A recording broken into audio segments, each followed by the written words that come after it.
దేవుని యొక్క వర్తమానాన్ని మనం విందాం. వర్తమానం వినే ముందుగా అందరం లేచి నిలబడి ఒక వాక్య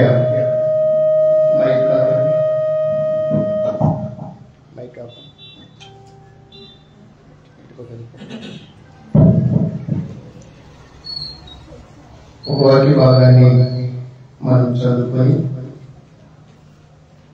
ప్రార్థనలు వాక్య పరీక్ష గ్రంథం వీళ్ళే ముందుగా సహోదరులు పెద్దలు పోగొడన కానీ ఆయన కేటాయించిన స్థలంలోకి ఆయన ఆహ్వానిస్తున్నారు. అందరూ లేచి నిలబడి 103వ కీర్తన భాగాన్ని ఉత్తర ప్రత్యుత్తరంగా మనందరము వాక్య పట్లంగా ఈ వాక్య భాగాన్ని ధ్యానం చేద్దాం. 103వ కీర్తన భాగం మొదటి నుండి చివరి వరకు ఉత్తర ప్రత్యుత్తరంగా.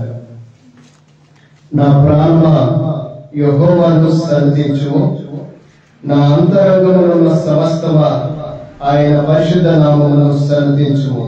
నా ప్రాణమా యెహోవాను స్తుతించుము, ఆయన చేసిన ఉపకారములను దేనిని మరువకుము. ఆయన నీ దోషములన్నింటినీ క్షమించువాడు, నీ సంకటములన్నింటినీ కుదుర్చువాడు. సమాధిలోను నీ ప్రాణము విమోచించుచున్నాడు, కరుణా కటాక్షములను నీకు కిరీటముగా ఉంచుచున్నాడు. పక్షిరాజు యవనం వలె నీ యవనము కొత్తదగుచున్నట్లు మేలుతో నీ హృదయమును తృప్తిపరచుచున్నాడు. యెహోవా నీ క్రియలను దర్శించుచు, బాధింపబడు వారందరికీ న్యాయము తీర్చును. ఆయన మోషేకు తన మార్గమును తెలియజేసెను, ఇశ్రాయేలు వంశస్థులకును తన క్రియలను కనపరిచెను. యెహోవా దయాళుడు, పూర్ణుడు, దీర్ఘశాంతుడు, కృపా సమృద్ధి గలవాడు. ఆయన ఎల్లప్పుడూ వ్యాజ్యమాడువాడు కాడు, ఆయన నిత్యము కోపించువాడు కాడు. మన పాపములను బట్టి మనకు ప్రతీకారము చేయలేదు, మన దోషములను బట్టి మనకు ప్రతిఫలం ఇయ్యలేదు. భూమి కంటే ఆకాశము ఎంత ఉన్నతముగా ఉన్నదో ఆయన యందు భయభక్తులు గలవారి ఎడల ఆయన కృప అంత అధికముగా ఉన్నది. పడమటికి తూర్పుకు ఎంత దూరమో ఆయన మన అతిక్రమములను మనకు అంత దూరముగా ఉంచుచున్నాడు. తండ్రి తన కుమారుల ఎడల జాలిపడినట్లు యెహోవా తన యందు భయభక్తులు గలవారి ఎడల జాలిపడును. మనము నిర్మింపబడిన రీతి ఆయనకు తెలిసే ఉన్నది, మనము మట్టివారమని ఆయన జ్ఞాపకం చేసుకొనుచున్నాడు. నరుని ఆయువు గడ్డి వలె ఉన్నది, అడవి పువ్వు పూయినట్టు వాడు పూయును. దాని మీద దాని బీజముగా అది లేకపోవును, ఆ మీదట దాని చోటు దానిని ఎరుగదు. ఆయన నిబంధనలు గైకొనుచు ఆయన కట్టడలను అనుసరించి నడుచుకున్న వారి మీద, యెహోవా యందు భయభక్తులు గల వారి మీద ఆయన కృప యుగయుగములు నిలుచును, ఆయన నీతి వారి పిల్లల తరమును నిలుచును. యెహోవా ఆకాశములందు తన సింహాసనమును స్థిరపరచి ఉన్నాడు, ఆయన అన్నింటి మీద రాజ్యపాలన చేయించున్నాడు.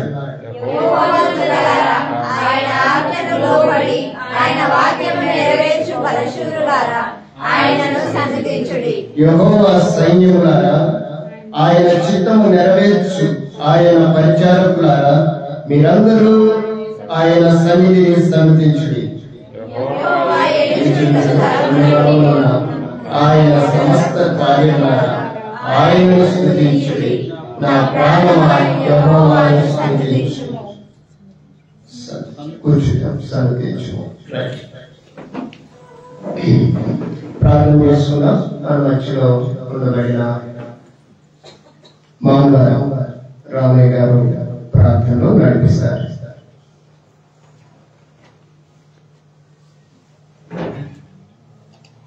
ప్రేమ కనికరము జాలి కలిగిన మా ప్రియ పరలోకపు తండ్రి, ఇంతవరకు క్షేమము ఆరోగ్యము సమస్తము దయచేసారు.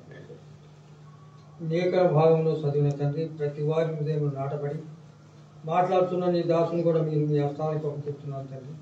సమస్తం మీ స్వాధీనంలో ఉన్నాయి కనుక ప్రభావ ఈ యొక్క పాత కాలమును గతించి కొత్త కాలంలో కూడా తండ్రి మమ్మల్ని నటించినందుకు మీకు స్తోత్రాలు చెల్లిస్తూ అనుదినం ప్రభావ నేను చేయించి బిడ్డగా మమ్మల్ని వాడుకుంటున్నాండి. నా ప్రభును యేసు కుమారుడు యేసు నామములో ప్రార్థించిన మామగారికి మనందరి తరపున వందనములు. ఈ సమయంలో మీరందరూ జాగ్రత్తగా 10 నిమిషాలు దైవవర్తమానాన్ని పౌలన్న గారు మనతో పంచుకుంటారు కనుక మీరందరూ శ్రద్ధగా వాక్య భాగాన్ని వినాలి, విన్నది రాసుకోవాలి. జాగ్రత్తగా మీరు సిద్ధపడాలని కోరుకుంటూ సమయాన్ని అన్నగారికి అప్పగిస్తున్నా.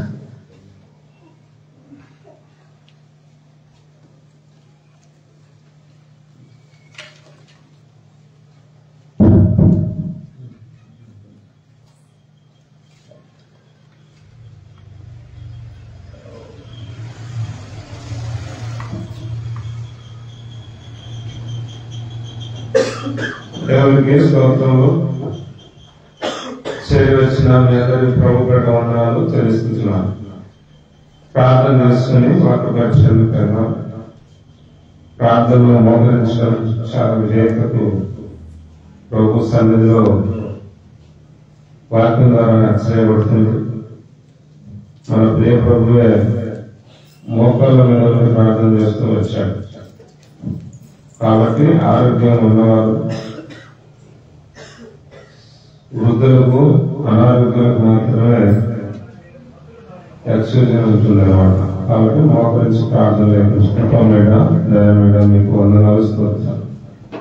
నమ్మదైన దేవుడు, నమ్మకమైన దేవుడు అని మీకు వందనాలు చేస్తున్నాను. కృపా సమృద్ధి గల దేవుడు, దీర్ఘశాంతులు తండ్రి మీకు వందనాలు.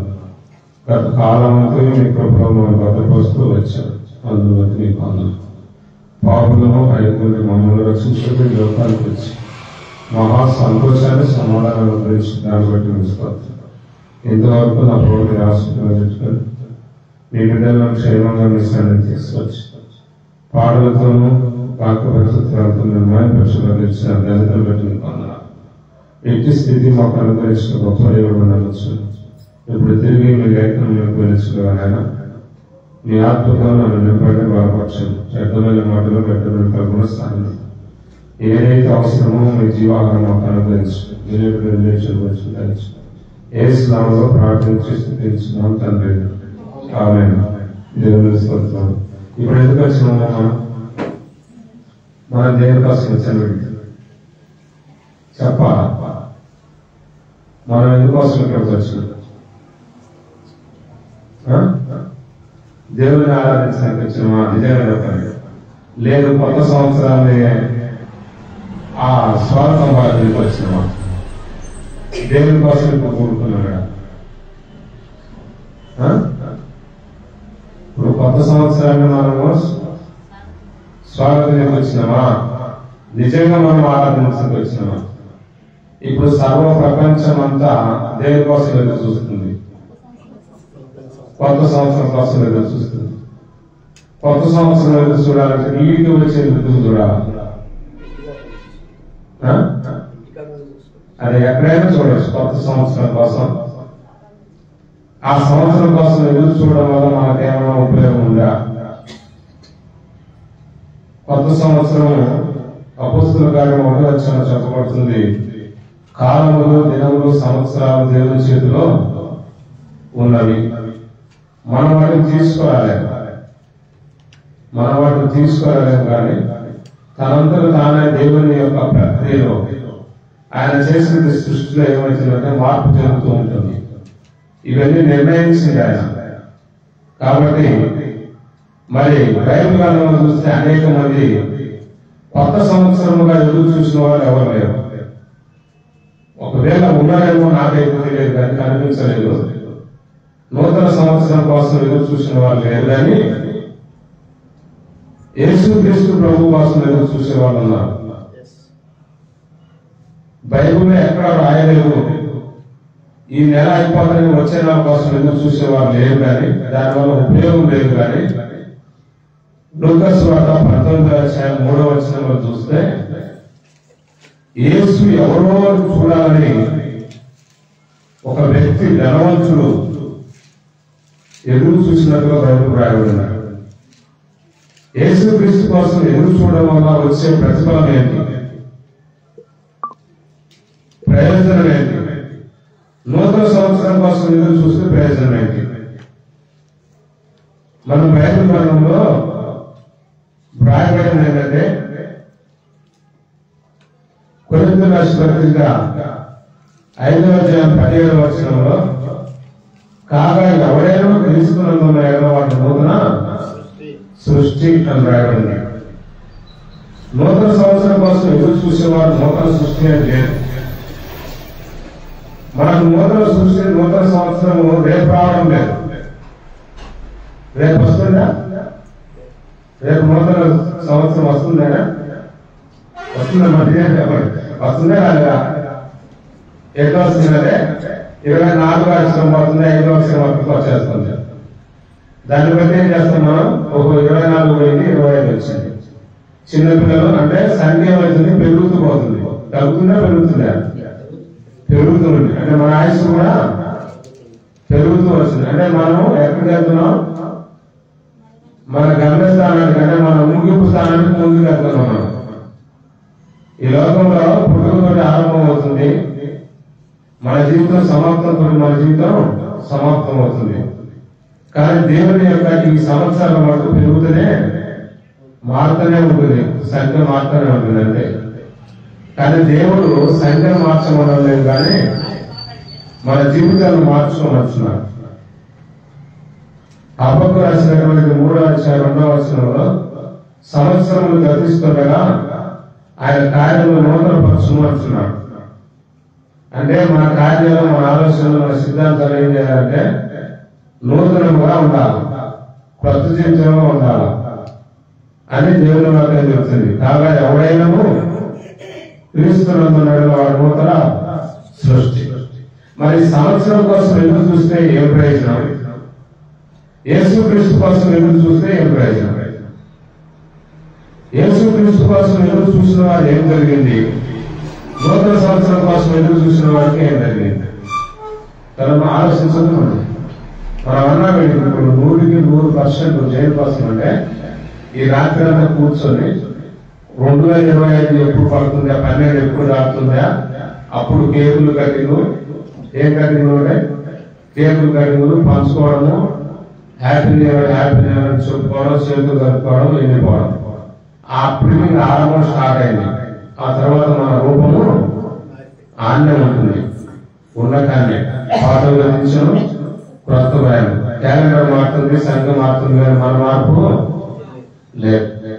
యెషయా రాసినటువంటి 40వ అధ్యాయం 31వ వచనంలో యెహోవా కొరకు ఎదురు చూసేవారు నూతన బలమును పొందెదరు. ఏం పొందారట? నూతన బలము పొందెదరు. పొందుతారని లేదు.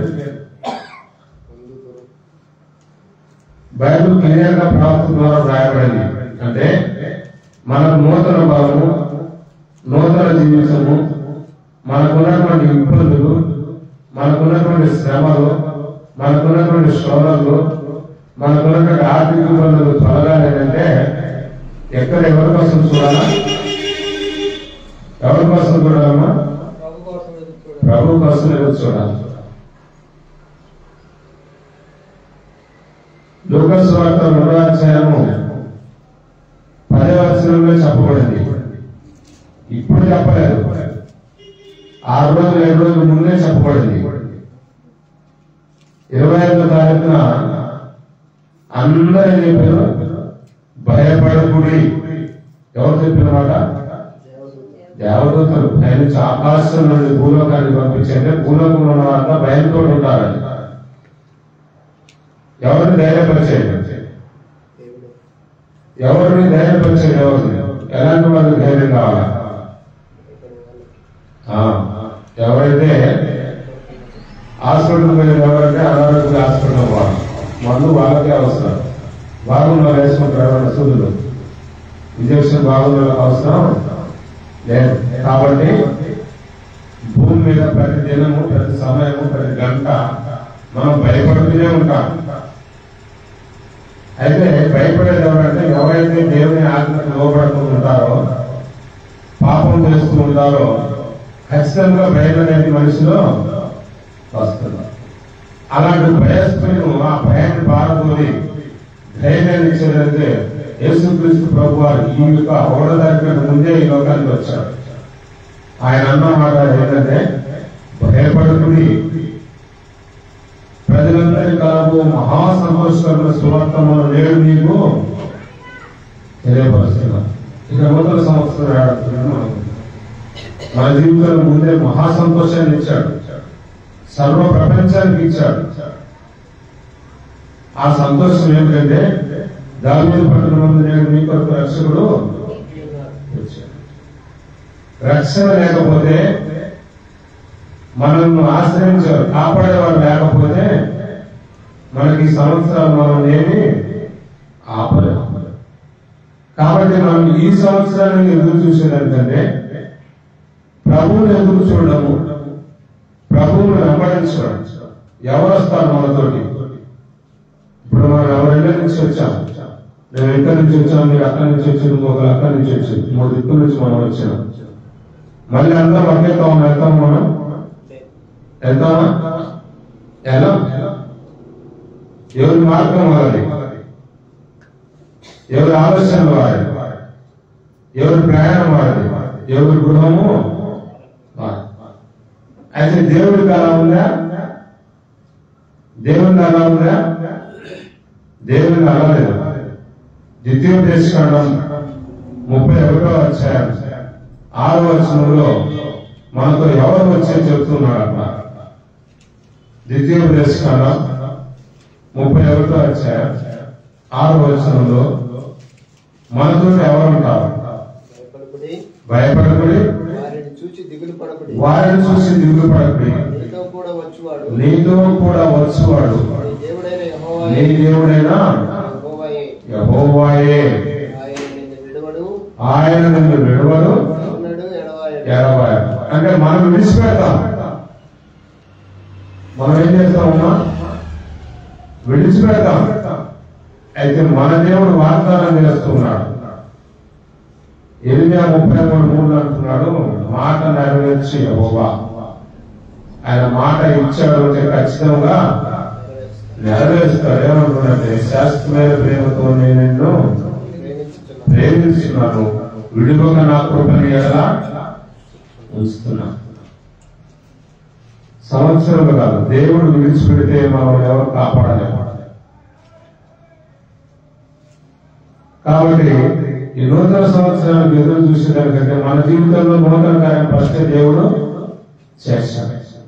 ప్రజలందరి కలవు మహాసంతోషకరమైన సువార్త మనం నేడు మీకు తెలియపరుస్తున్నాను. అదేమనగా దావీదు పట్టణమందు నేడు మీ కొరకు రక్షకుడు పుట్టి ఉన్నాడు. దానికి ఇది మీకు ఆనవాడు, ఈ వాక్యం ఆనవాడు చెప్పండి. కీర్తన గ్రంథం 50:119 119:50 వచనంలో నీ వాక్యమే నన్ను బ్రతికిస్తుంది, బాధగా నెమ్మదిస్తుంది. కానీ ఏ సంవత్సరాలు మనల్ని బ్రతికించదు. కొత్త సంవత్సరం వచ్చినా దేవుడు పోస్టా పెడితే అది సఫలం చేసేవారు ఎవరు లేరు. ఎవరన్నా ఉండరా? ఎవ్వరు లేరు. అది ఆయన మాత్రమే చేయగలుగుతాడు.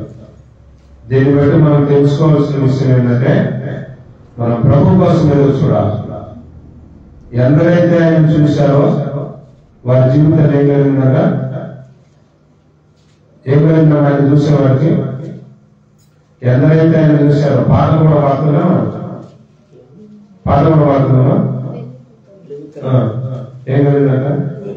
ఎందరో నిన్ను చూసేలో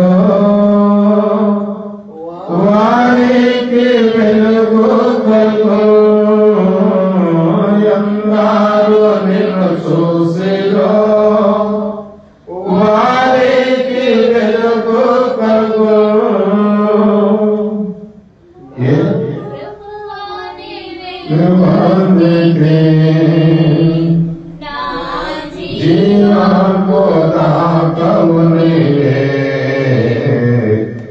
ప్రభువానే వెలుగొందితే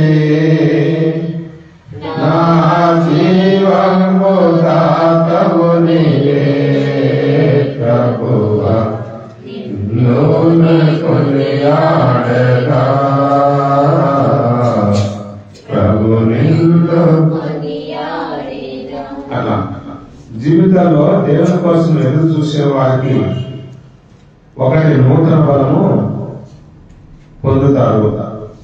కొత్త సంవత్సరం ఎదురు చూసే వారికి నూతన బలం జరిగి కానీ నూతన కార్యాలు జరిగి కానీ ఏమీ బైబిల్లో లేవు. అయితే ఎవరైతే దేవుని కోసం ఎదురు చూశారో ఖచ్చితంగా వారికి నూతన బలము పొందుతారు. ఆ తర్వాత ఎవరైతే ఆయన చూస్తారో వారికి వెలుగు కలుగుతారు. అలానే ఆయన ఎదురు చూసే వారికి రక్షణ కూడా కలుగుతారు. ఒకటి నూతన బలం వస్తుంది, ఆ తర్వాత వెలుగు వస్తుంది, రెండోది రక్షణ వస్తుంది.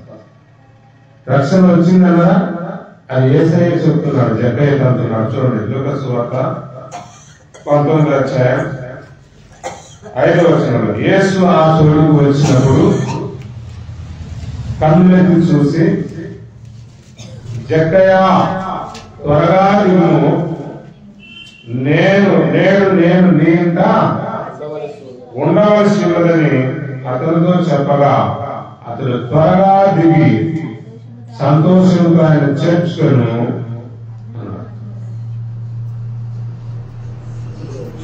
చూసామా? 9వ వచనంలో యేసు ఇతడును అబ్రహాము కుమారుడే, ఎందుకనగా నేడు ఈ ఇంటికి రక్షణ ఈ వ్యక్తికి రక్షణ వచ్చింది. ఈ ఇంట్లోకి యేసయ్య వచ్చాడు, ఈ ఇంటికి వచ్చాడు, మన ఒంట్లోకి వచ్చాడు. మనలో యేసయ్య ఉంటానన్నాడా ఉండనన్నాడా? ఒకటి మనతో వచ్చే దేవుడు, మన ఇంటికి వచ్చే దేవుడు ఎక్కడ నివాసం చేస్తాడా? ఏమన్నా తెలుసుకోవాలి కదా, ఈ విషయాలు మనము తెలుసుకోవాలి, నేర్చుకోవాలి. ఆయన మనతో వస్తానన్నాడు, మన ఇంటిలోకి వస్తానన్నాడు. ఏమన్నా మూల కూర్చున్నాడు ఆయన? ఎక్కడ కూర్చుంటాడు వచ్చి కూర్చో. కానీ లేఖనాలు చెబుతున్నాయి ఆయన ఎక్కడ ఉంటాడు, ఆయన స్థానం ఏంటి, ఆయన స్థానము ఏంటి? చూద్దాం. యోహాను సువార్త 14వ అధ్యాయం 17, 18 వచనం చూడండి. యోహాను సువార్త 14వ అధ్యాయం 17.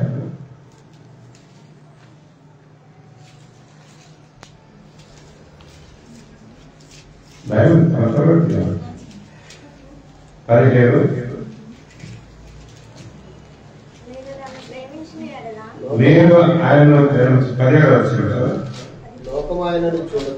లోకము ఆయనను చూడదు, ఆయన ఎరగదు కనుక ఆయనను పొందనేరదు. మీరు ఆయన ఎరుగుదురు, ఆయన మీతో కూడా నివసించు. ఒకటి ఆయన మనతో వస్తాడు, మనకు రక్షణ ఇస్తాడు, ఆ తర్వాత మనతో నివాసం చేస్తాడు. ఆయన మనతోనే ఉంటాడు. అందుకనే భయపడబడి మిమ్మల్ని విడువను ఎడబాయను. వారిని చూసి అంటే లోకమును చూసి, నీ శ్రమను చూసి, నీ శోధనను చూసి, నీ అనారోగ్య పరిస్థితిని చూసి, నీ ఆర్థిక పరిస్థితిని చూసి, నీ వృద్ధాప్యను చూసి నువ్వు భయపడవలసిన అవసరము లేదు. ముసలి ప్రయాణాలు కూడా వారు సిగురు పెడుతూ ఉంటారంట. 90వ కీర్తన వ్రాయబడింది. ఎవరు? యెహోవా కోసం ఎదురు చూసేవారు. మరి ఇప్పుడు చెప్పండి, మనం ఎవరి కోసం ఎదురు చూద్దాం?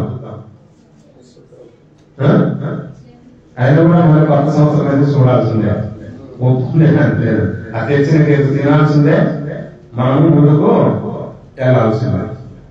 అయితే దేవుని వాక్యం చెప్తా ఉంది,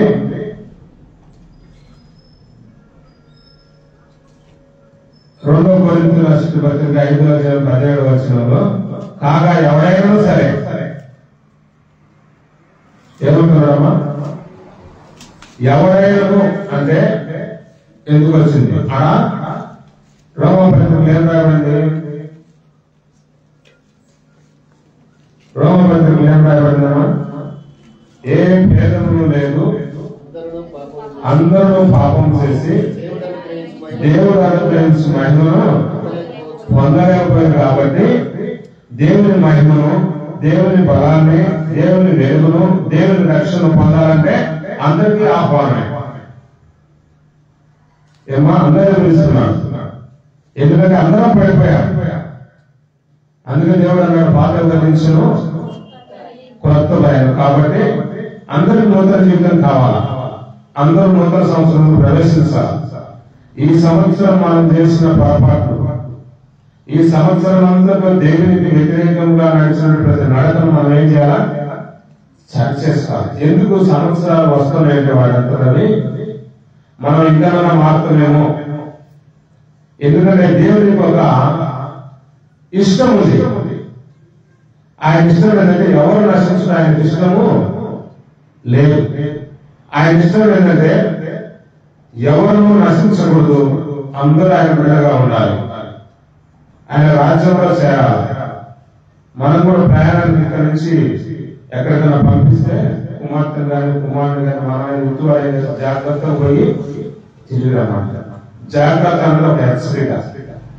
ఎన్ని ఆటంకాలు వచ్చినా మనం చెప్పే పద్ధతి, మనం చెప్పే మాటలు గుర్తు పెట్టుకోవాలి. అందుకని గుర్తు లేకపోతే అక్కడ మనము వెళ్ళిపోతాం. అందుకే దేవుడు అంటున్నాడు అందరికీ ఆహ్వానం, ప్రజలందరికీ సంతోషాన్ని ఇచ్చాడు, ప్రజలందరికీ రక్షణ ఆహ్వానిస్తున్నాడు, ప్రజలందరికీ పిలుస్తున్నాడు. మత్తయి సువార్త 11:28 అందరినీ పిలుస్తున్నాడు. ప్రయాసపడి భారం సమస్త జనులారా మీరు నా యొద్దకు రండి, నేను మీకు అంటే విశ్రాంతి లేదు కాబట్టి విశ్రాంతి మనకు అవసరం. ఆ విశ్రాంతి పొందాలంటే మనం దేవుని సన్నిధిలో ఉండాలి, దేవుని వద్దకు వెళ్ళాలి. అక్కడ లేకపోతే మనకు ఏమేమి అవసరం కావాలా, మనకు నూతన బలం కావాలి, వెలుగు కావాలి, ఆ తర్వాత రక్షణ కావాలి, సమాధానం కావాలి, విశ్రాంతి కావాలి, నెమ్మది కావాలి, సమాధానం కావాలి. అంటే అన్నిటికూ సమాధానం ఎదుర్కొంటుందంట. ఎవరి కోసం సమాధానం ఏర్పరచడమా? ఎవరికి సమాధానం, ఎవరికి దొరుకుతుంది సమాధానం? రోజు మనము ప్రకటిస్తూనే ఉంటాం. నేను నా పనుల వల్ల అసలు చుట్టూగా ఈ మధ్య స్టడీ చేయడం లేదు, వాస్తవంగా చేయడం లేదు. కానీ దేవుడు ఇచ్చిన మెమోరీ ఏంటంటే ఇక్కడ నిలబడుతున్నప్పుడు అందిస్తున్నాడు. మొన్ననే చెప్పాడు కదా 20వ తారీఖున ఎవరికి సమాధానం ఉంటుందని. దేవదూతలు దేవుని సృష్టించినప్పుడు 14వ వచనంలో సర్వోన్నతమైన స్థలంలో దేవునికి మహిమ, ఆయన ఇష్టమైన మనుషుల భూమి మీద. నేను బైబిల్ చెప్పడంగా చెప్తా ఉన్నాను. మరి ఆయన ఇష్టంగా ఉండాలంటే ఆయనకు సర్వోన్నతమైన స్థలంలో మనం మహిమ చెల్లించుకోవాలనుకుంటాం. ఆయన సర్వోన్నత స్థలం అంటే మొదటి పేరు 1:14 నేను పరిశుద్ధులు, మీరు కూడా కేకులలో లేదు, బిస్కెట్లో లేదు, ఏం లేదు, కానీ పరిశుద్ధతలో ఉంది. అది ఆయన ఇష్టమైనటువంటి కాదు. కాబట్టి దేవుడు అంటున్నాడు ఎవరైనా సరే వారు రోజు బైబిల్ చదివేవారు కావచ్చు, చదవని వారు కావచ్చు, కానీ ఆయన కావాల్సింది ఏంటంటే ఒక మార్గం ఇస్తున్నాడు, పరిశుద్ధత. ఆయన కోసం ఎదురు చూడటం, వారికి అందుకు ఇక్కడ ఆహ్వానిస్తున్నాడు. ఎవరైనా సరే నాకెందుకు, అందరినీ నేనే కలగజేసింది, ఆకాశం భూమి నేనే ఇందులో సర్వ జీవరాశులు నేనే చేశాను. కాబట్టి ఎవరైనా నా ఎందుకు వస్తున్నారు, నేను ఎంత మాత్రము నాలో ఉండాలి. మన నూతన సృష్టి, అది రక్షణ, నా వాక్యానుసారంగా ఉండాలి. అదే నీ దేవుడు చెబుతున్నాడు. యెషయా గ్రంథం 54:10 వెళ్తున్నాడు. పర్వతములు మునిగిపోయిను, మెక్కలు తప్పనిను, నా కృప నిన్ను ఇన్ని సంవత్సరాలు కట్టించుకొని 25 రాని 26 రాని 27 రాని అన్ని సంవత్సరాలు మార్చుకొని, కానీ దేవుని యొక్క కృప వారికి ప్రతి మానవుడికి అవసరం. అవి ఎన్ని వేలు నాకు అభ్యంతరాలు ఏం లేవు, కానీ నా కృప నిన్నైతే విడిచిపోదు. ఎవరు విడిచిపోరట? ఎవరైతే ఆయన కోసం ఎదురు చూస్తూ ఉంటారో, ఎవరైతే క్రీస్తునందు ఉంటారో, ఎవరైతే ఆయన్ను ఆరాధిస్తూ ఉంటారో, ఎవరైతే పరిశుద్ధత కలిగి ఉంటారో, పవిత్రత కలిగి ఉంటారో, వారికి దేవుడు ఆహ్వానిస్తున్నాడు. ఏమనంటే నా కృప, ఎన్ని శ్రమలన్నా కానీ ఎన్ని శోధనలు, మనము కరోనా టైంలో దేవుడు అందరూ తెలిసిపోతున్నారు. ధనవంతులంతా కూడా పెద్ద పెద్ద అధికారులు చనిపోయారు, మినిస్టర్లు చనిపోయారు, ఎమ్మెల్యేలు చనిపోయారు. ధనం ఉంది వాళ్ళ దగ్గర, ధాన్యం ఉంది, వాళ్ళకి కావాలంటే అధికారం ఉంది. అయినా కూడా వారి ప్రాణాన్ని నిలబెట్టుకోలేకపోయారు. కానీ మన ప్రియ ప్రభు మన పట్ల ఆయన జాలి కలిగి, ఆయన దయ కలిగి, ఆయన ఎవరైనా చదివాం మనం వాక్య పరిస్థితులలో 9వ వచనం ఏం చదివారమ్మా? కీర్తన 139లో ఆయన ఎలాంటి దేవుడు అంటారు మనం గుర్తుపెట్టుకోవాలి. ఆయన దీర్ఘశాంతుడని, కృపా సమృద్ధి గలవాడని చదువుకోవడం లేదన్నమాట. గుర్తుపెట్టుకొని చెప్తున్నా. ఆ దేవుడు ఏంటంటే ఆయన దయ, ఆయన దీర్ఘశాంతం. మనం ఎన్నిసార్లు తప్పకడుపు చేసినా కూడా ఆయన మనల్ని క్షమిస్తూ 87 వచనం చెప్పినట్టుగా ఆయన క్షమించడం సిద్ధమైన మనసు గలవాడు. ఏ మనసు అంటే ఆయన మనం కొద్దిసేపు 1-2 సార్లు మాట్లాడకపోతే మన పిల్లలు కావచ్చు, పెద్దలు కావచ్చు, ఎమ్మటే మనం స్పందిస్తాం. వారి మీద మన కోపము చూపుతాం. మన దేవుడు ఏంటంటే ఇన్ని సంవత్సరాలు, ఒకరికి 70 ఉండొచ్చు, ఒకరికి 50 ఉండొచ్చు, ఒకరికి 40 ఉండొచ్చు, ఒకరికి 30 ఉండొచ్చు, ఒకరికి 20 ఉండొచ్చు. అయినా కూడా మనం పడిపోతున్నా కూడా దేవుడు ఆయన కృపతో ఆ 20 సంవత్సరాలు కాపాడుతూ వచ్చాడు. ఎందుకు ఆయుష్ను ఇచ్చాడంటే ఆయన కోసం ఎదురు చూస్తాము. ఆయన విడుదలగా ఉండాలని, ఆయన ఆరాధించాలి, ఆయన రాజ్యం వైపు వెళ్ళాలని. మనం ఎందుకు మనుషులు ఎందుకోసం చేశాడంటే ఆయన మహిమ కోసం చేశాడు. ఆయన మహిమపరిచేవాడు కావాలి. కాబట్టి దేవుడు అంటున్నాడు, కాగా ఎవరైనా క్రీస్తునందు వాడు నూతన సృష్టి. అదే సర్టిఫికేట్. ఆయన లేకపోతే ఎన్ని సంవత్సరాలు వచ్చినా కూడా, ఏది వచ్చినా కూడా అది పాతగానే, నూతన సృష్టి కదా, అది పాత సృష్టి ఉంటుంది. కాబట్టి మనం ఆయన నూతన సృష్టిగా, నూతన బిడ్డలుగా, నూతన ఆలోచనలతో, నూతన తలంపులతో, నూతన ఉద్దేశాలతో, నూతన ఆశీర్వాదాలతో, నూతన సమాధానంతో మనం ఉండాలి అంటే మన ప్రభువుని ఎదురు చూస్తూ, ఎవరైతే ప్రభువుని ఎదురు చూస్తారో వారు నూతన బలాన్ని, ఇంతకుముందు మన ఇబ్బందుల్లో ఉండొచ్చు, కానీ ఇప్పుడు దేవుడు అంటున్నాడు, ఇదిగో నువ్వు నాలో ఉండు, నాతో ఉండు, నీకు వాటిని నేను తొలగిస్తాను అంటున్నాడు. ఇంతకుముందు దీవెన లేదు, ఇప్పుడు దీవెన ఇస్తాను. ఇంతకుముందు ఆశీర్వాదం లేదు, ఇప్పుడు ఆశీర్వాదం ఇస్తాను. ఇంతకుముందు ఆరోగ్యం లేదు, ఇప్పుడు ఆరోగ్యాన్ని ఇస్తాను. అయితే ఇవి పొందాలని నిన్ను నాలో ఉండు. అక్కడ కాకుండా నువ్వు ఎన్ని సంవత్సరాలు నువ్వు చేసినా కూడా, ఎంతో ఉల్లాసపలాసంగా ఉన్నా కూడా అవన్నీ వ్యర్థం అంటున్నాడు దేవుడు. కాబట్టి దేవుడు అంటున్నాడు ఏంటంటే పర్వతం మునిగిపోయాను, మెక్కలు కత్తలు నా కృప నిన్ను విడిచిపోదు అంటున్నాడు. మరి విడిచిపోవాలంటే దేవుడు మళ్ళీ కూడా మనకి చెప్తున్నాడు. యెషయా 43:18-19 చూస్తే చూడండి, మనం వాటిని జ్ఞాపకం చేసుకోవద్దు కూడా అంటున్నాడు.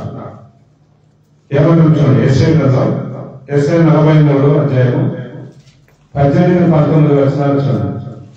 ఒకవేళ మనం భయపడుతుండొచ్చు, మనం చేసిన క్రియల వల్ల, మన ఆలోచనల వల్ల, దేవునికి వ్యతిరేకంగా ఉండడం వల్ల 43 చూడండి, మునపటి వారిని జ్ఞాపకం చేసుకోవాలి.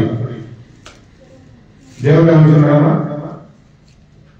మునపటి వాటిని జ్ఞాపకం చేసుకున్నప్పుడు పూర్వకాల సంగతులను తలంచుకున్నప్పుడు ఆయన ఏం చేస్తున్నాడ? ఇదిగో నేను ఒక నూతన క్రియ చేస్తున్నాను, ఇప్పుడే అది మనసును ఆయన చూడండి, ఇప్పుడే మీకు ఆశీర్వాదాన్ని నాకు ఇస్తున్నాడు. మనం ఏం చేసామో అది వదిలేసేయండి అంటున్నాడు. ఏమంటున్నాడు ఆయన? ప్రభు అంటున్నాడు 43:25 చూడండి. ఎందుకు అంటున్నాడంటే నేనే. ఎవరంటే ఆయన? నేనే, ఇంకొకరు కాదు, ఇంకొక దేవుడు లేడు. ఆయనే దేవుడు, ఆయన దీర్ఘశాంతుడు, ఆయన కృపా సమృద్ధి గలవాడు. ఆయన దగ్గర సమస్తం నేనోటు లేదు. మనందరి కోసం ఈ లోకానికి వచ్చిన దేవుడు, మనందరికి రక్షణ ఇచ్చిన దేవుడు, మనందరికి మహా సంతోషాన్ని ఇచ్చిన దేవుడు, మన కోసం ప్రాణం పెట్టిన దేవుడు ఏమంటున్నాడంటే, ఇదిగో పోయిన సంవత్సరం ఈ 2024-31 వరకు నువ్వు ఈ సంవత్సరాలన్నీ కూడా నువ్వు కట్టిస్తూ వచ్చే నీ జీవితాన్ని మార్చలేకపోయినా.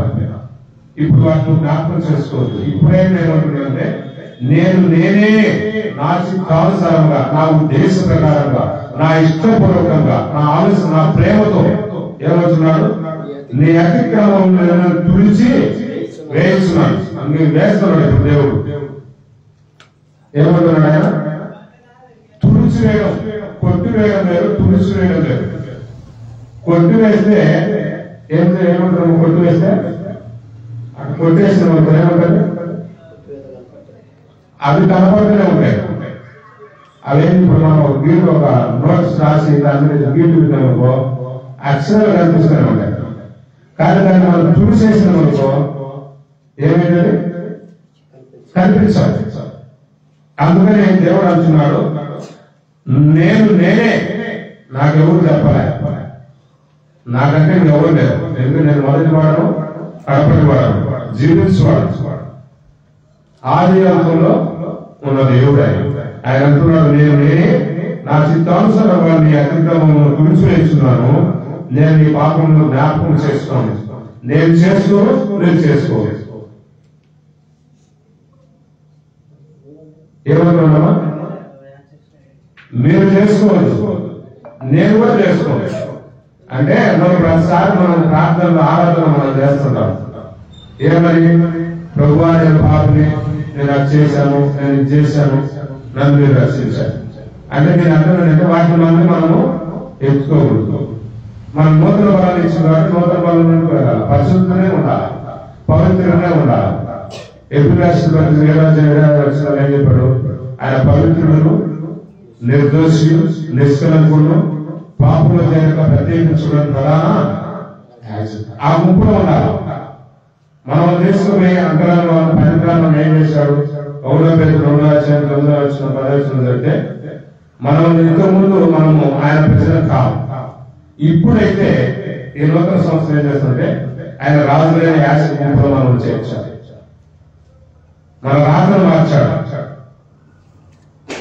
మన జీవితాన్ని మార్చాడు, మన స్థితిని మార్చాడు, మన గతిని మార్చాడు, మనకు ఆశీర్వదించాడు. తీసుకుని ఎక్కడ కూర్చోబెట్టాడు, ఉన్నతమైన స్థానంలో ఆయన కూర్చోబెట్టాడు. కాబట్టి దేవుడు ఇస్తున్న ఈ రాత్రి సమయంలో భయపడుకుని నేను మీతో వచ్చేవాడు, మీలో నివసించేవాడు, మునపటి వాటిని మీరు జ్ఞాపకం చేసుకోవద్దు, నేను కూడా వాటిని జ్ఞాపకం చేస్తున్నాను. అయితే ఒకటి మాత్రం దేవుడు చెబుతున్నాడు, హెచ్చరిస్తున్నాడు. నూతన సంవత్సరంలో వెళ్ళే ముందు ప్రారంభంలో 2:5 ఏం రాయబడిందంటే ఈ వచనాన్ని మనం చదువుకొని మన వాక్యాన్ని ముగిస్తాం. ప్రారంభంలో 2:5 దేవుని యొక్క లేఖనాలు వ్రాయబడుతున్నాయి. నువ్వు ఏ స్థితిలో పడిదివో వారిని జ్ఞాపకం చేసుకుని మారు మనసు పొంది ఆ మొదటి క్రియలో చేయాలి. దేవుని స్తోత్రం. అట్లు చేసిన ఎడల నువ్వు మారు మనసు పొందితేనే సరే, లేని ఎడల నేను నీ వద్దకు వచ్చి నీ దీపస్తంభంలో దాని చోటు నుండి తీసేస్తాను.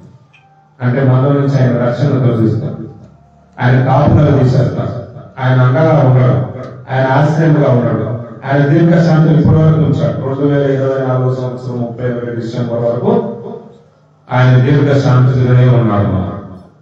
ఇప్పుడు ఏం చేస్తున్నాడంటే ఒకవేళ ఇప్పుడైనా ఉల్లాసంగా పరిగెత్తున్నారు. 2025 కేక్ కట్ చేసి రాత్రి అంతా నిద్ర రాసి మేల్కొని ఇక్కడ కూర్చొని చలికి చాలా కప్పుకుంటారు, స్వెటర్ వేసుకుంటూ అందరం వచ్చి మనం ప్రయాసపడి దేనికోసం వచ్చామంటే ఎక్కువ పర్సెంట్ ఏంటంటే నూతన సంవత్సరం 12 ఎప్పుడైతుందా ఎప్పుడు మనం విశ్వసించేస్తున్నాం కదా. కానీ దేవుడు అంటున్నాడు, నన్ను ఆహ్వానించు, నేను నీ ఇంటికి రక్షణ, నీకు రక్షణ కల్పిస్తుంది. ఈ అవకాశాన్ని పోగొట్టుకోవాలి. నువ్వు స్థితిలో ఒకసారి జ్ఞాపకం చేసుకొని ఇక విడిచిపెట్టు. మార్పు నూతన వెలుగు సంవత్సరం అంతా కూడా ఇంకా రెండోసారి ఎన్నిక చూడవచ్చు. ఎన్నిక చూసేవాడు ఏమైపోయారు, ఏమొస్తామమ్మా, ఉప్పు స్తంభం అయిపోయారు. ఎందుకోసం అంటే 24 జ్ఞాపకం చేసుకుంటే 24 ఉంటాం. మనం అప్పుడు ఇబ్బందులు ఉన్నటువంటి ఇబ్బందులే ఉంటాం. 5 సంవత్సరాలు వచ్చిన అనారోగ్య పరిస్థితి అనారోగ్యంగా ఉంటాం. ఏ పని చేసినా ఫలించాలంటే ఫలించాం. మనం నిజంగా మనం ప్రభు కోసం ఎదురు చూసేవారు. నూతన సంవత్సరం ఏంటంటే మన స్థితిగతులను మార్చుకోవాలి, మన ఆలోచనలు మార్చుకోవాలి, మన ఉద్దేశాలు మార్చుకోవాలి, మన ప్రవర్తనను మార్చుకోవాలి. ప్రభువులోకి వెళ్ళాలి, ప్రభు మాటలో ఉండాలి, ప్రభు వాక్యంలో ఉండాలి, ప్రభు ఆజ్ఞలో ఉండాలి, ప్రభు చిత్తానుసారంగా. ఎందుకంటే ఆయన నేనే నా చిత్తానుసారంగా నీ పాపం నేను విడిచివేశాను. మనం కూడా ఏంటంటే మనమే మన పాపాలను ఒప్పుకోవాలి, మారవలసి ఉండాలి. మొదటి పత్రిక 1:9 మన పాపను మనం ఒప్పుకొని ఆయన నమ్మదగిన వాడు నీతిమంతుడు కాక మన పాపములను క్షమించి సమస్త దుర్నీతులని మనం ఆయన పవిత్రులుగా. ఈ నూతన సంవత్సరంలో మన పవిత్రత అవసరం, పరిశుద్ధత అవసరం, ప్రభు అవసరం. కాబట్టి మనం అన్నిటికంటే నూతన సంవత్సరాన్ని ఎదురు చూసేది ఏంటంటే ప్రభు కోసం ఎదురు చూసి నూతన బలమును, వెలుగును, రక్షణను గట్టిగా పట్టుకొని కొనసాగిస్తూ ముందుకు సాగిపోదానికి దేవుడు కారణం. ఎవరైనా సరే నాకేమేమీ లేదు, అందరూ పాపం చేసి తప్పిపోయిన వారే కాబట్టి అందరినీ నేను శుద్ధిగా చేస్తాను. ఇదిగో నేను జ్ఞాపకం చేసుకోవడం లేదు, నువ్వు తప్పిపోయావు, నిన్ను నేను ప్రేమిస్తున్నాను, నిన్ను గౌరవించుకుంటాను, నిన్ను ముద్దు పెట్టుకుంటాను. ఇదిగో నా ఆహ్వానం, నా వార్త, నా సువార్త భరించబడుతుంది. ఈ 31వ తారీఖు డిసెంబర్ లాస్ట్ 24 గడియల్లో హెచ్చరికలు వస్తున్నాయి. ఇప్పుడు నేను మార్పు చేయాలి. ఈ నిమిషంలో ఈ గడియలను మార్చేది అవతలి కడుగుతున్నాడు. నూతన సంవత్సరం అంటే నూతనంగా మనం వెళ్ళాలి. అన్ని తీర్మానం ఇప్పుడే వదిలేయాలి. అవతల మనందరూ తెలుసు ఎవరి యొక్క బలహీనత, ఎవరి యొక్క పడిపోయిన స్థితి తెలుసు. మాటలో గాని, చూపులో గాని, నడకలో గాని, క్రియలో గాని, పరిచయంలో గాని, పరిస్థితుల్లో గాని ప్రతి విధమైనటువంటి దేవునికి అయిష్టమైన కార్యం ఉండేవాడు తొలగించుకొని ప్రభువు మనం చేర్చుకున్నట్లయితే అదే నూతన సంవత్సరం, అదే నూతన సృష్టి, అదే నూతన జన్మ. కాబట్టి లేఖనాన్ని చెప్పబడిన వాటిని మనతో వచ్చేవాడు నీ దేవుడే యెహోవాయే నీతో ఉంటాడు, ఎవరు ఉండరు. అందరూ నన్ను విడిచినా నీవు నన్ను విడువాను. ఆయన వాగ్దానం చేశాడు, అందరూ విడిచిపెడతాం, కానీ ఆయన నేను విడవను, ఎడబాయను, భయపడవద్దు, లోకంలో భయపడవద్దు, నువ్వు చేసిన పాపాలను చూసి భయపడవద్దు, నేను నేనేం చేయను, నువ్వు విడిచిపెట్టుకున్నా నచ్చుకో. ఆయన నచ్చుకుంటే మనం ఏం చేస్తాడు? మనం నచ్చుకుంటే ఆయన ఎత్తుకుంటాడు. అంతే, మనం ఆయన ఎత్తుకుంటే దేవుడి చెప్తున్న ఎస్ఐలో ముదిరి వచ్చే వరకు నేను ఎత్తుకున్నాను నేనే. స్త్రీ తన గర్భంలో పుట్టిన సంటి పిల్లలు మార్చిన వారైనా మరొకరు నేనేను మరవ. ఎన్ని సంవత్సరాలైనా కానీ నేను నిన్ను మరవను. నేను మరవకుండా ఉండాలంటే నా కోసం ఎదురు, నూతన సంవత్సరం కోసం ఎదురు చూడాల్సిన పని లేదు. నూతన బలం కోసం ఎదురు చూడు. నూతన బలం కావాలని ఆశిస్తున్నావు, ఆశిస్తున్న కారణమా ఆరోగ్యం, ఆహారం, అభివృద్ధి కావాలనుకుంటే అది దేవుడిలోనే, దేవుడి భక్తాన్ని దీవించిన సమావేశం అన్నగారికి వందనాలు చేస్తూ ఓర్పుతో మేము కూడా పోగొట్టు వందనాలు చేస్తున్నాం. ముగిస్తున్నాం.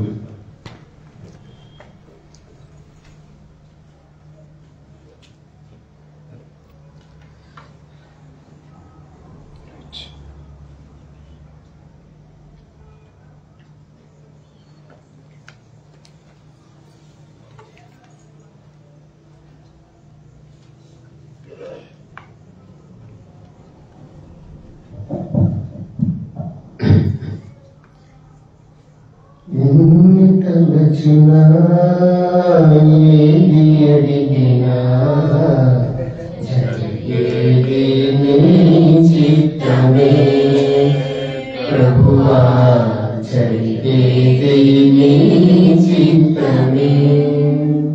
నీ రాకకై వేచి ఉంటిని, మా ప్రార్థన ఆలకించుమా ప్రభువా, నా ప్రార్థన ఆలకించుమా.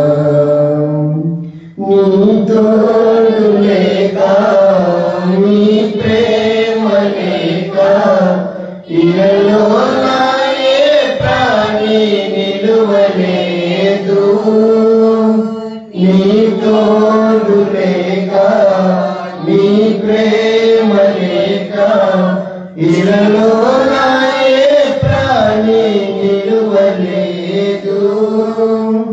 అడవి పూలే నీ ప్రేమ పొందగా, అడవి పూలే నీ ప్రేమ పొందగా, ప్రార్థన ఆలకించుమా ప్రభువా, నా ప్రార్థన ఆలకించుమా.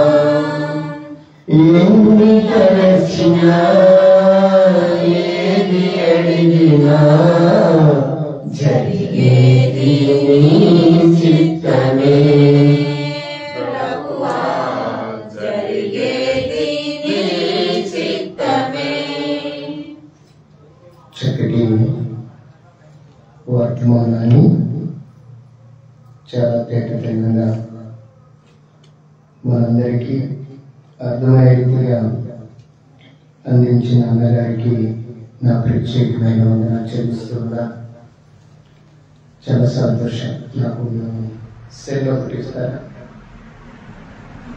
సెల్ ఒకటి ఇస్తారా?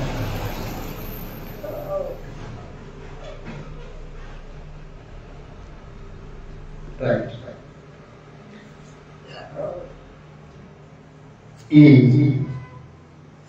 సమయంలో మిమ్మల్ని ఒకంత ఆలోచింపజేసే కొన్ని విషయాలు మీతో నేను పంచుకుంటాను. నిద్ర వస్తుంది ఎవరికైనా? మీరు వింటే ఆశీర్వదించబడతారు. శ్రద్ధగా వింటారని ఆశిస్తూ ఉన్నాను. ఈ సెల్ ఎందుకు తీసుకున్నానంటే టైం కోసం. నేను టైంకి ముగించాలి కనుక నేను ఒకరికి వాగ్దానం చేశాను, 12 గంటలకు అయిపిస్తానని. నేను టైంకి అయిపిస్తాను. ప్రియులారా, ఈ సమయంలో ఈ స్థితిలో మనం ఈ స్థలానికి రావటం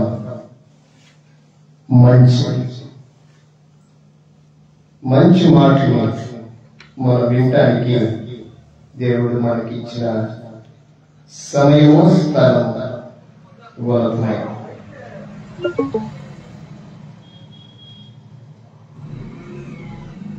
కొన్ని విషయాలు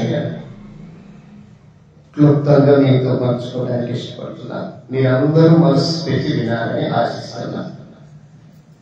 91వ కీర్తన,